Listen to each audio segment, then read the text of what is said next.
Welcome back to California Life Podcast and to Dr. C's office. Dr. C, thank you for joining us again. How have you been? We haven't seen each other for about 2 months. That's correct. How have you been? Thank God. Been good, busy. We expanded the business to Sacramento. So we opened office in Sacramento since April. Yeah. The beginning of April. So it's been good. It's very challenging, but the expansion is always good. And there's more work and more headache, but it's good. Yeah, it's like quite a few successful people out there in the media. They mention that it's not fun to have the stuff. It's fun to earn the stuff. The same thing with business 100%. development. You set up a goal and you go for it. And I would see zero reasons why your endeavor, your idea would not succeed, because you put so much into it. You have the value, you have the soul. It's just meant to be the way it's meant to be. Dr. C, today, besides the upcoming 15-year anniversary, which I've been proudly a part of for 10 years. So I missed a little bit. What I'd like to discuss with you is, again, the debate online between those who are promoting different ideas for burning fat. They call it weight loss. To me, saying weight loss is not correct, because you could lose muscle and lose the weight. So my first question would be, well, from the other side, when we have people having more weight than they averagely should, overweight, and usually it's referred to having fat cells. You mentioned to us, to me, quite a few times that it impacts their spine, their joints. And I kept thinking about all of these bodybuilders on the stage, from Dorian Yates to all of them. Haney. There's one from, I think, Syria also, Al-Sanbati. Egyptian. Okay. Nasser Al-Sanbati. Yeah. They carry over 300 pounds, 350 sometimes. It also is weight. The joints probably don't really feel the difference between having very true. fat or muscle. How does that impact your joints, your apparatus? Unfortunately, I mean, with bodybuilding or fitness, but bodybuilding in particular, because what you're doing is you're impacting your body with more weight. Like you said, more weight is, whether it's fat weight, water weight, muscle weight, is just a weight on the joint or the spine or the heart even. I mean, not so much the heart, because the heart is a muscle, and when you exercise, even especially weight training, you're really exercising that heart muscle as well, through cardio, through weight training. So you're improving the health of the heart to a level. Once the weight becomes more extensive, more in the 250, 300 pound, and that's still a lot of weight on a frame of a 6 foot tall man. Yeah. So, to counteract the joint stress that comes from the excess weight, supplementation comes into the picture, of course. So whether it's over-the-counter supplements or pharmaceutical supplements, they both work. So along with the diet has to be higher in fiber and higher in nutrition that will help reduce inflammation on the body. So inflammation is the biggest enemy for most people, especially bodybuilders. So we do feel the pain in the lower back, joints, because we constantly putting so much stress on these segments. Again, so supplementation, whether it's pharmaceutical or it's over the counter. Right. I've been researching many of competitive bodybuilders, whether they are still competing or retired. And I've seen someone like Dorian Yates who preserved decent condition of all of his joints. Very good. On one side, and like a complete contrast to him, again, another legend, Ronnie Coleman, who was lifting. He was the extremist. Yeah, he calls himself a natural freak or something like that. Yes. What happened to him? I mean, we all kind of see general pictures. We don't know much, but from doctor's perspective, what happened to him? Well, Ronnie Coleman, first of all, was a different specimen. He was just enormous. He was large in stature, big bones, big frame. So he was able to pack on more muscle than average person his height, of course. Taking into consideration that he was beating all records, including his own PR, personal record, So, for instance, I would squat 600 pounds for reps, for 10, 15 reps in my good days. He would squat over 1,000 pounds. I mean, still, that's an enormous amount of weight on the knees, on the back, especially in the spine. So whether you're doing deadlift, straight down squats, or even bench press, at higher weights, you are compressing the spine. Yeah. So when you compress the spine, the disc becomes what's called desiccated. Desiccated means start to crack. The disc cracks and the spine becomes weaker. So the disc is what keeps the spine strong and together, as you know. So the disc between the vertebrae become weaker and they start to bulge and herniate. And that's when you have like nerve pain, you have muscle weakness, muscle atrophy due to the disc slippage. For Ronnie Coleman, he took it to the extreme, way beyond extreme, So he wanted to push the envelope, push the limit to the max. And unfortunately, that was detrimental to his health and his spine, his joints down the line. So he became very arthritic very soon, So he had several crushed vertebrae in his lower back and his neck. Even with surgery, he had over 11 surgeries on his back, where they did some correction, but of course they couldn't reverse the damage and bring it back to a normalcy. But of course, so he's able to walk with a walker now, and even though he's still working out, trying, because he still has the passion of it, but he doesn't have the strength, of course, and the power. But like somebody, but like Nasser, somebody, like say, for even Arnold, he lifted heavy, but also, to be fair, genetics play a big part. Yeah. Arnold can lift the same amount of weight like Ronnie Coleman, but now he's not arthritic. He walks around like, a normal person in his 70s, even though some had issues with his heart and kidney, but in terms of arthritis, it's not bad. I mean, I know that for a fact. I've known other competitors at that level where it's the same thing, walking around. Like Dorian Yates, for instance, he perverts his physique to a healthy level. Yeah. Lee Haney, for instance. Yeah. And when you talk to these pros and you ask them about why Ronnie Coleman became at that level, after retiring, excuse me, they'll tell you that he pushed the limit to the max. Unfortunately, so. And please correct me if I'm wrong, but no other bodybuilder could overperform. No other bodybuilder could outperform what Ronnie Coleman did. 100%, 100%, yeah. I mean, he's a legend. I give him a lot of credit.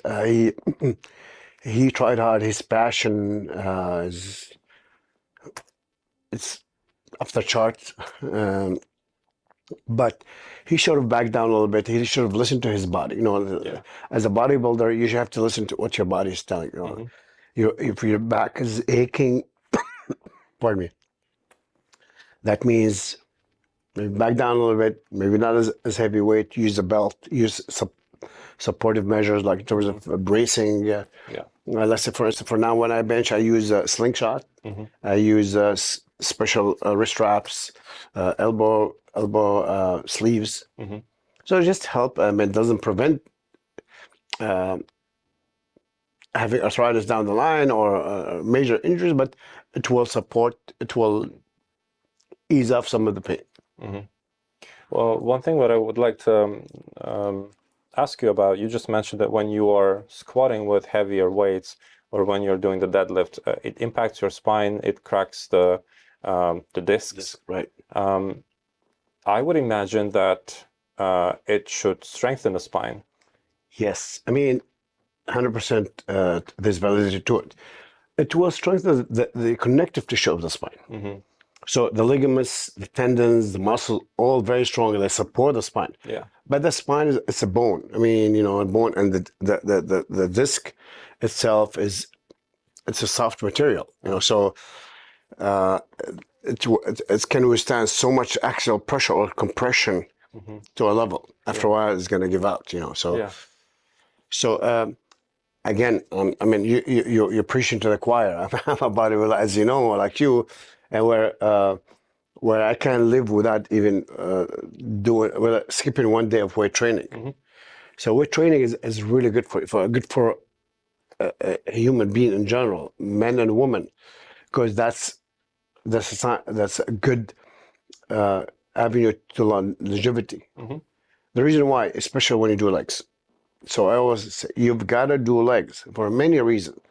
First of all, legs is the biggest muscle group, and legs carry most of the testosterone in the body. Mm-hmm. So when you do legs, you're squeezing all that testosterone and let the body sense, hey, there's so much muscle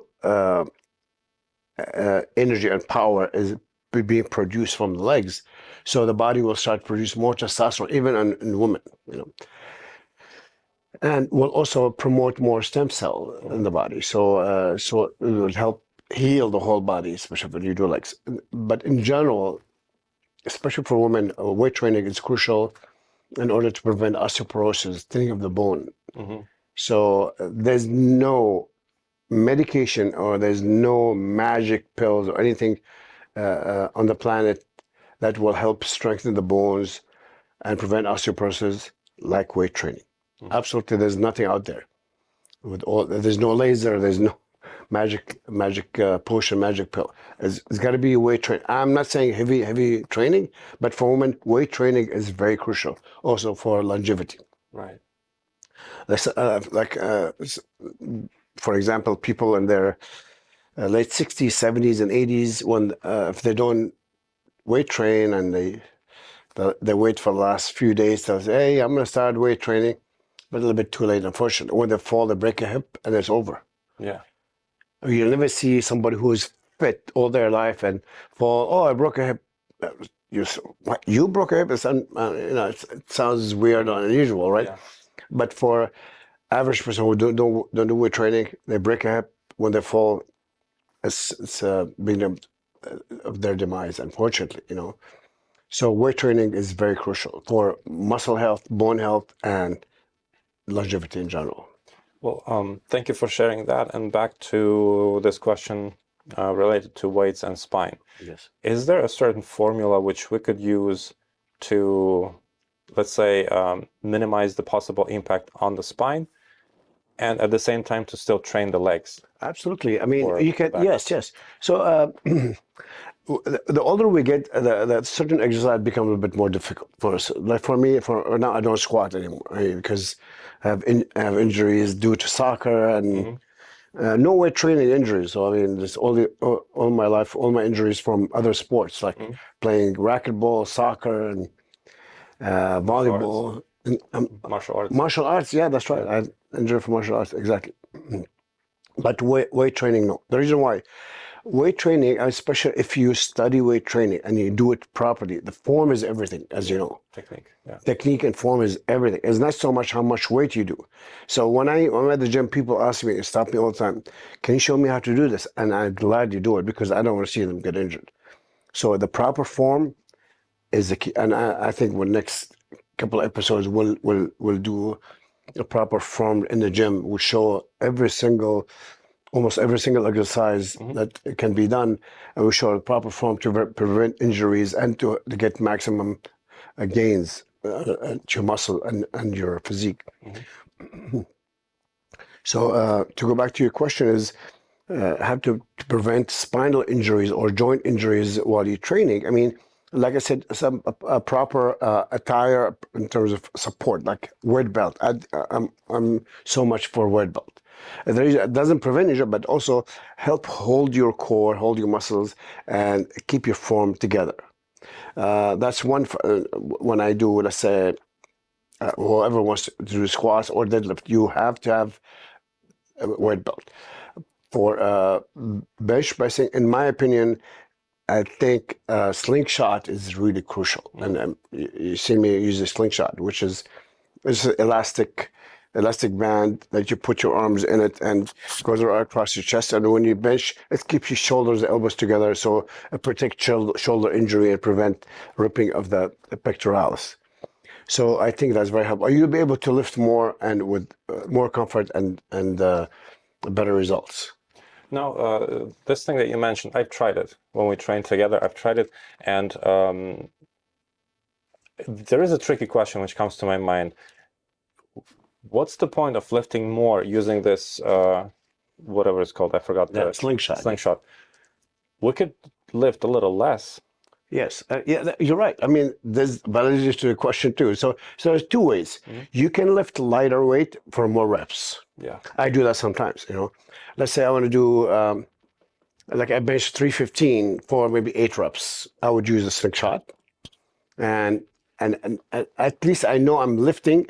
The muscle is hypertrophying or it's benefiting as much as possible. I'm putting so much maximum amount of tension on the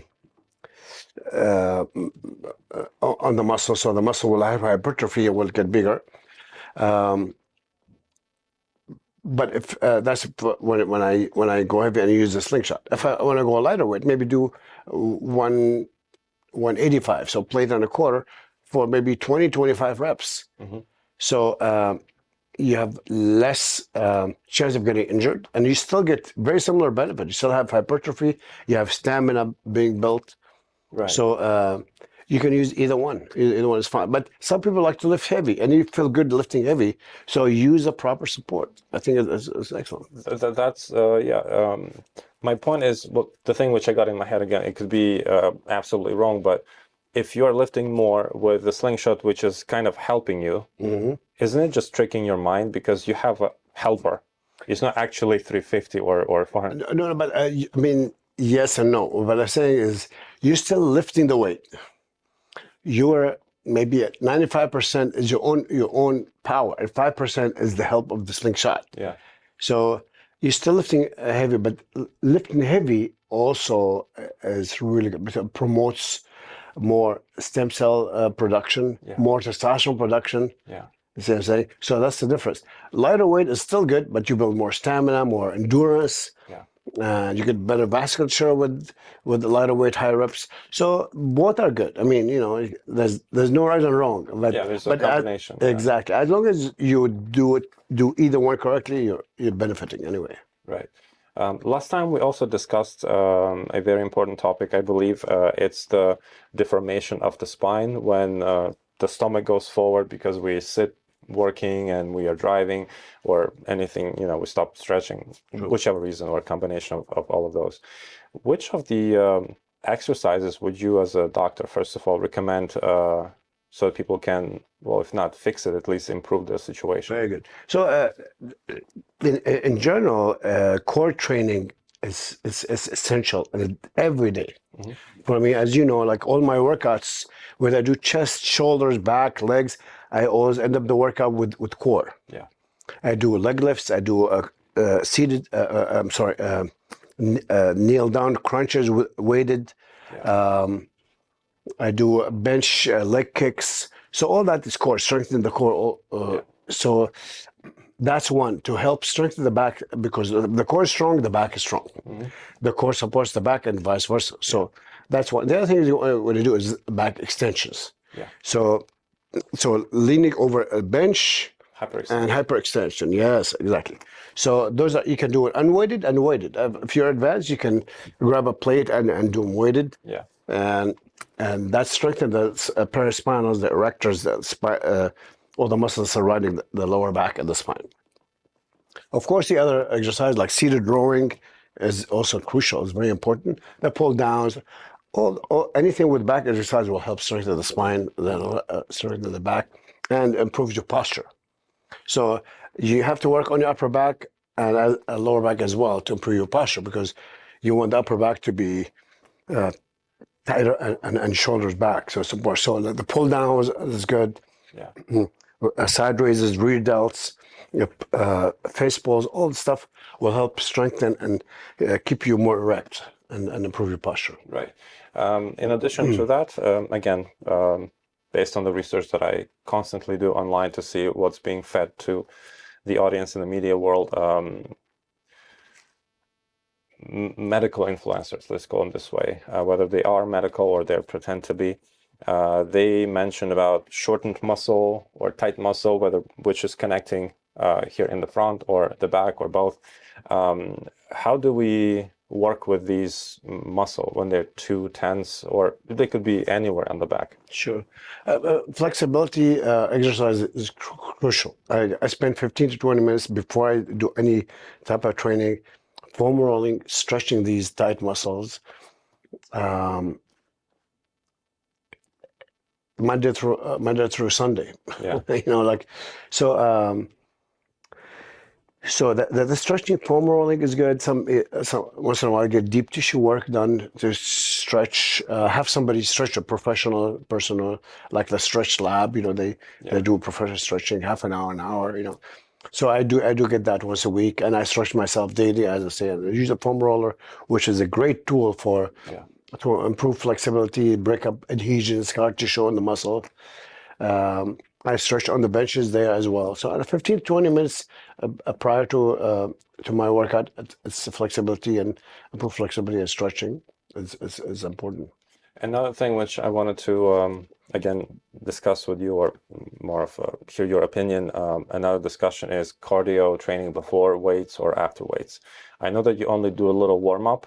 You don't do cardio training before weights. Exactly. You do cardio training separately, a separate day, or a separate training in the other half of the day. Why? If we could somehow try to explain to our audience in a very simple way. Yes, that's a very good question. So, like I said, before you do any type of weight training, light walking on the treadmill just to get some blood flow, loosen up, warm up is okay, but no running. The reason why there's the difference between weight training and cardio of any type. So especially in the morning, and the morning workouts are the best. I always say that. Morning workout because your testosterone level is its highest when you wake up. So you want to utilize that. Well, literally. It's... Yeah, right. That's exactly. So my philosophy is I do weight training in the morning. I do cardio within 4 hours after. It has to be 4 to 5 hours after. The reason why, because when you train early in the morning, you're utilizing whatever glycogen in the muscle, in the liver, or that sugar. Yeah. So from the day before, so you use that for weights, and it works because that's your energy. Even though some people say work out on empty stomach, I mean it's okay. Fasted workouts are okay, but you have to be careful. You don't want to be hypoglycemic, low sugar. So you have to know, you have to study your body, your body very well. So when you train in the morning with weights, you burning all that glycogen, which is good. So when you do 5 hours after the cardio, the muscle has to, the body has to dig in deep for fuel, and that's when fat burning happens. So if you do both at the same time, you're literally burning all the glycogen, and there's not enough time to dig into the fat with weight training. So you especially if you do it on an empty stomach, you're eating up muscle. Yeah. So my philosophy is do weight training in the morning, and the cardio in the afternoon. That's the best. Well, whatever, any cardio, whether it's running, cycling, spin class, anything, you get the most benefit. I know I'm not a pro bodybuilder, but Well, I mean, for sure.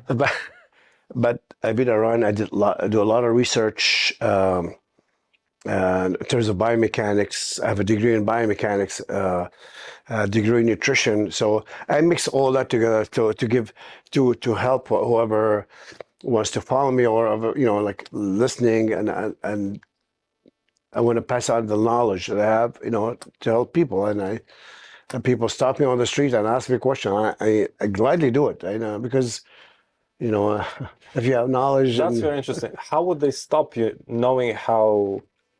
I mean, you would Dr. Beast a mobile, which is quite fast. How is it technically possible? No, for real. Like, I have people like say, well, like, you're taking a walk in like Venice Beach or somewhere, like in Pasadena, and people say, "Hey, Doc, how are you? Oh, I was thinking about. By the way, what shall I do?" So Yeah. I never say no. I answer. Even as you know, you worked out with me before. People in the middle of my work, can I ask you a question? So no problem. So I really say no. I like to help. Because when I started bodybuilding and weight training, I would go to somebody and ask, "Please, can you?" "Oh, no, I'm busy." And my feeling would get hurt. Like, please, I need some of your knowledge. I'll pay you. No, I don't have time. So then I said, okay, enough of that. I got to take it to a different level. So I started doing my own research, and I developed my own exercises. So as you know, like some exercises in the gym, like people say, I've never seen anybody do this. Oh, I developed that. So try it. I say, oh my God, it works. It's amazing. Yeah, sure. And I enjoy it because I like to teach, and I see people. I go to different gyms, and people are using the same exercise I put together. So I know it passed on, whether it's from my Instagram teaching, or I have trainers in the gym ask me, "Hey, I have this client and he has this issues. So what shall I do? What exercise?" So I like to share the knowledge. That's all.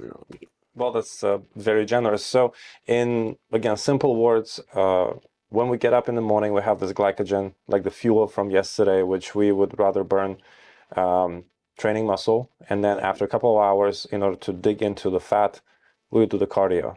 Exactly. If it's the other way around, it's not gonna work. I mean, it does work, but you don't want to waste your cardio burning sugar. You want to burn fat. I mean, that's the principle of doing cardio, right? Yeah. You don't want to burn sugar. You want to burn fuel, deep fuel, which is fat. Yeah. So in the morning, when you consume all that glycogen doing weight training, you're drained. That's why after the workout, I recommend sugar, but not refined sugar. I mean, like a banana with your shake. Dates, which is amazing. I mean, I highly recommend people have 2 to 3 dates per day. Yeah. First of all, because that amazing type of sugar, allulose, which is the best sugar on the planet, and has amazing fiber, and the nutrients is incredible. So 3 dates a day is like they say, an apple a day keeps the doctor away. I say 3 dates a day is amazing. So so I prefer if utilize the fat, whether it's visceral fat inside between the organs, or the subcutaneous fats under the skin being burned while you're doing cardio. Right. Okay. Well, that's very simple way to put it out there. Now, whenever we train, whether we are, again, everything, as you said, is genetics. True. Some people can withstand more training weight. Some people can less because of the genetics specific of the body.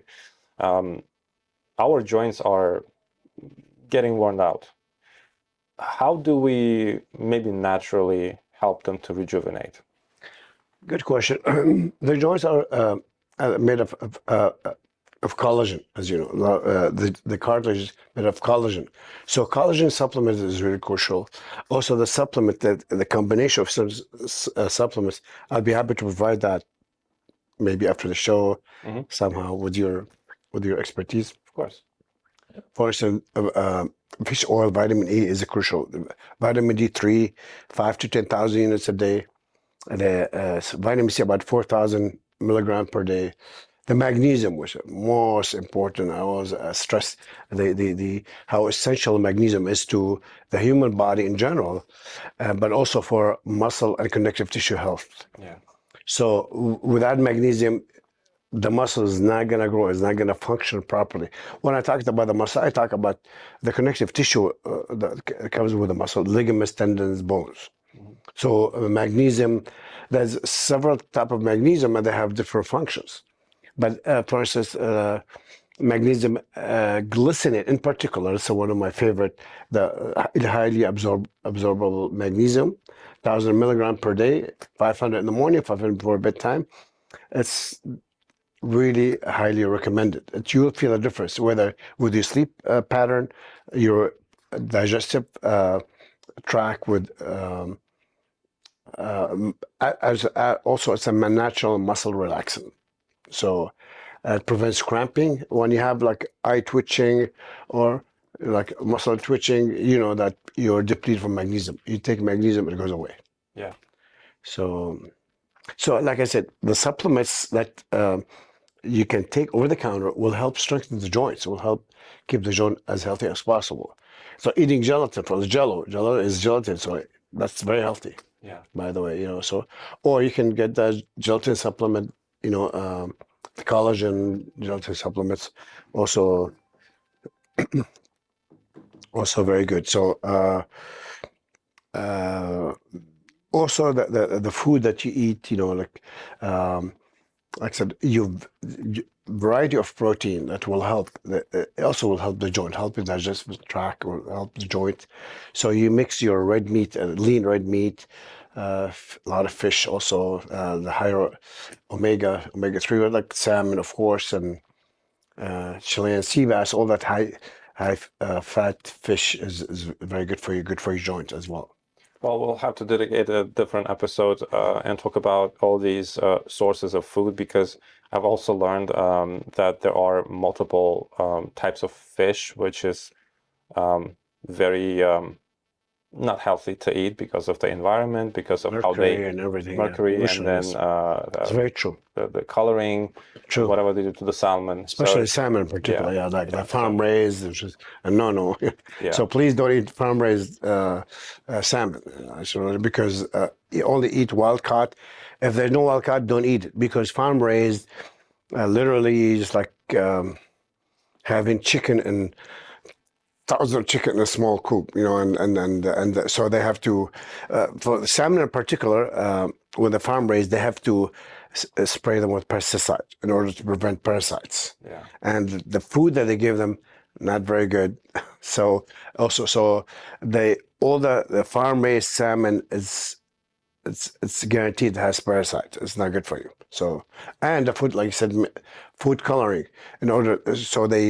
if you go to the store, you look at the salmon, wow, it's so nice and pink and red almost, it's all food coloring. And in actuality, it's more grayish. Yeah. So wild caught is different. Wild caught, you can eat it raw, no problem, but farm raised, even if it's cooked, it's still not good. Yeah. Yeah, and the same thing with the chicken. It's really important to get organic. Chicken is organic. Pork, in my opinion, is the worst meat on the planet.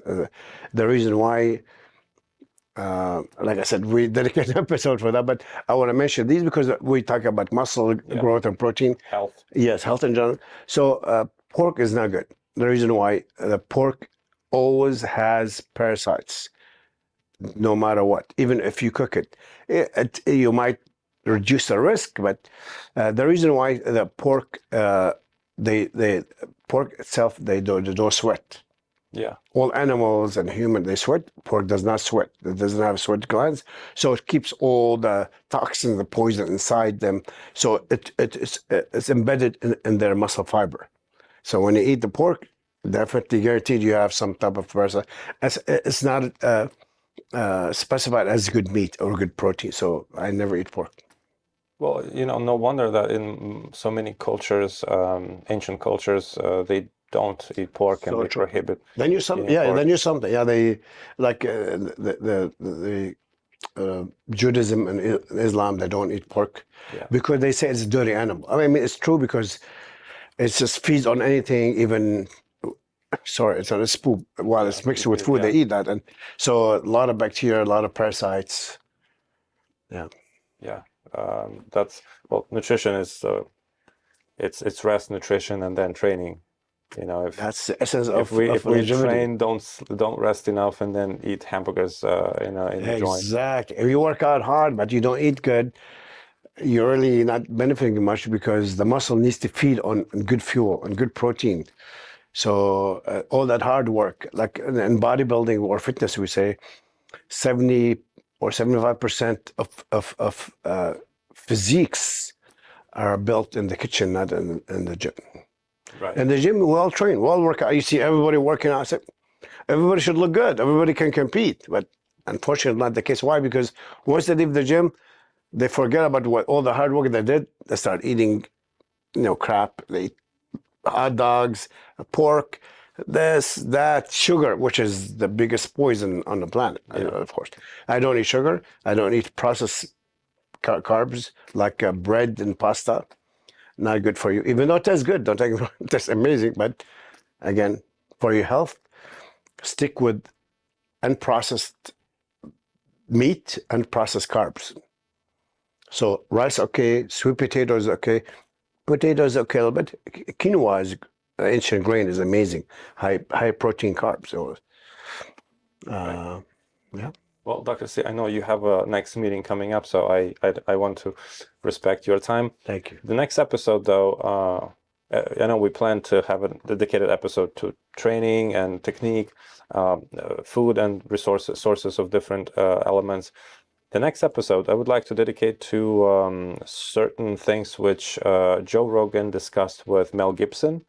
I will share with you their podcast, so you will know specifically what I mean.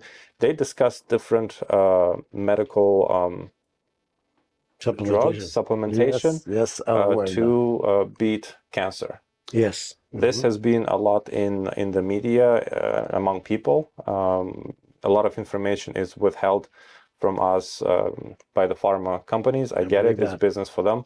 But let's discuss our next episode, what they discussed, and maybe you could share with us other ways of preventative treatment. I'd be more than happy to. Well, sir, thank you so much for having us. Thank you for being on the show. Thank you. And as Appreciate usual, your time. Yes. I can't wait to record the next one with you. Looking forward. Thank you so much. Thank you, sir. I appreciate your listening.